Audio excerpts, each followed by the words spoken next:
saudara, kembali lagi bersama saya Apologet Kampung dalam program Creating Understanding. Pada episode kali ini kita akan membahas satu topik yang cukup menarik, yakni Stop Pembodohan Umat, dengan subtema Benarkah Yesus dan para Rasul selama mereka mengajar ataupun berkhotbah, mereka dengan secara gamblang mengajarkan pengucapan nama YHWH kepada para pendengarnya.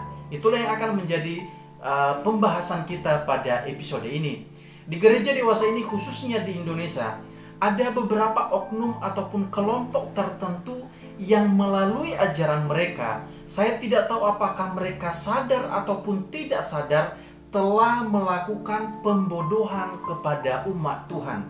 Dan saya yakin ada begitu banyak umat Tuhan yang dibodohin oleh kelompok ataupun oleh ajaran mereka ini. Oknum-oknum atau kelompok ini mengajarkan bahwa semasa hidupnya Yesus dan para rasul mengajarkan pengucapan nama YHWH kepada orang-orang yang mendengarkan khotbah ataupun pengajaran mereka, sehingga penyebutan nama YHWH memiliki rujukan dan legalitas untuk menerapkannya dalam Alkitab Perjanjian Baru.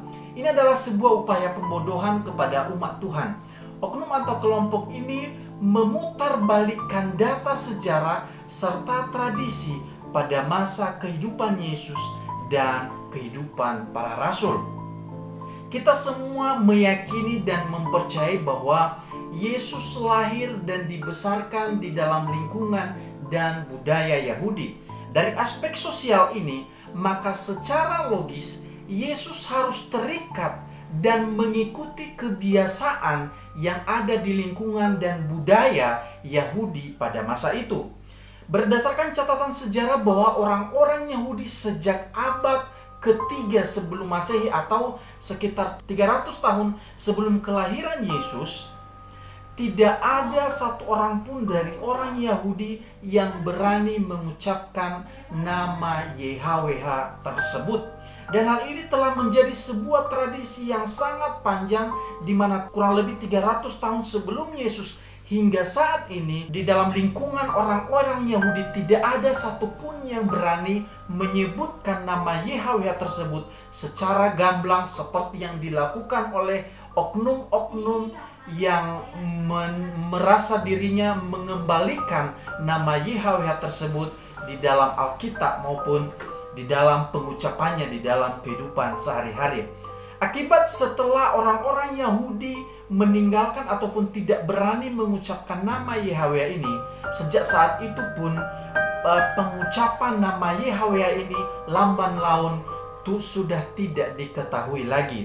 Ini adalah sebuah fakta dari tradisi orang Yahudi sejak 300 tahun sebelum Yesus hingga saat ini, dan mengatakan bahwa Yesus dan para rasul menyebutkan nama YHWH dalam khotbah mereka maupun di dalam pengajaran mereka adalah sebuah pembodohan sejarah terhadap tradisi pada masa kehidupan Yesus dan pada masa kehidupan para rasul.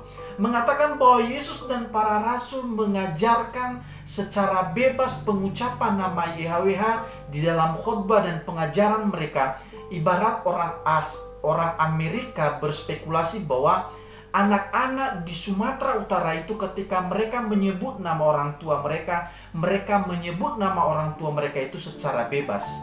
Dan ini adalah sesuatu yang bertentangan dengan tradisi di Sumatera Utara, di mana seorang anak sangat pantang untuk menyebut nama orang tuanya secara langsung. Itu sebabnya kepada seluruh umat Tuhan yang mendengarkan video ini, jika ada oknum atau kelompok tertentu yang berkata bahwa Yesus dan para rasul mengajarkan pengucapan nama Yahweh terhadap orang-orang yang mendengarkan khotbah atau pengajaran mereka, jangan mempercayai mereka.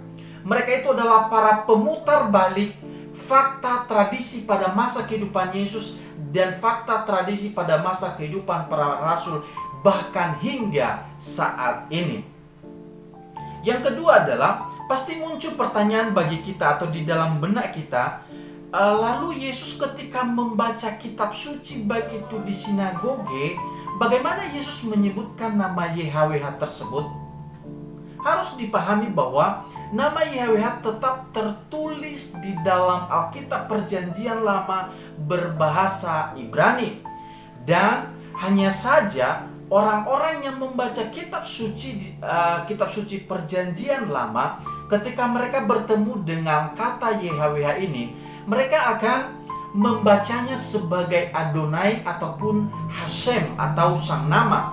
Itu sebabnya dalam salinan-salinan Alkitab kuno Perjanjian Lama sering ditemukan istilah ketif ataupun yang artinya ditulis ataupun tertulis, dan istilah kere yang artinya cara baca ataupun membacanya.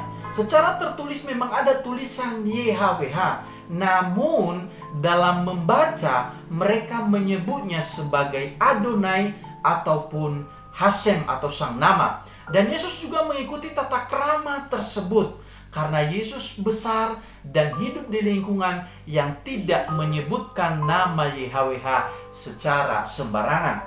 Jadi Bapak, Ibu, dan Saudara semuanya, Yesus tidaklah pernah mengajarkan pengucapan nama YHWH dalam membaca kitab suci di rumah-rumah ibadah maupun di dalam pengajaran-pengajaran yang Yesus maupun para rasul sampaikan. Karena itu tidak mungkin Yesus menentang tradisi dan tata krama yang berlaku di lingkungan sosial di mana Yesus hidup. Bahwa jika ada oknum atau kelompok yang tetap ngotot bahwa Yesus mengajarkan pengucapan nama Yahweh ataupun para rasul mengucapkan pengucapan nama Yahweh di dalam khotbah dan pengajaran mereka, mereka itu adalah orang-orang yang tidak paham sejarah tradisi pada masa kehidupan Yesus maupun pada masa kehidupan para rasul. Itu sebabnya tinggalkan mereka dan jauhi ajaran mereka. Karena kenapa? Karena mereka itu adalah para pengajar-pengajar yang mencoba menyesatkan fakta sejarah dan situasi sosial pada masa kehidupan Yesus. Itu sebabnya saudara, terus memiliki pengertian yang benar tentang apa yang kita pahami, sehingga kita tidak mudah diombang-ambingkan oleh para pengajar yang melabeli ajaran-ajaran mereka dengan firman Tuhan, padahal sebenarnya mereka sedang melakukan pembodohan terhadap umat Tuhan. Itu sebabnya ikutin terus program ini. Sampai ketemu pada episode berikutnya. Tuhan Yesus memberkati.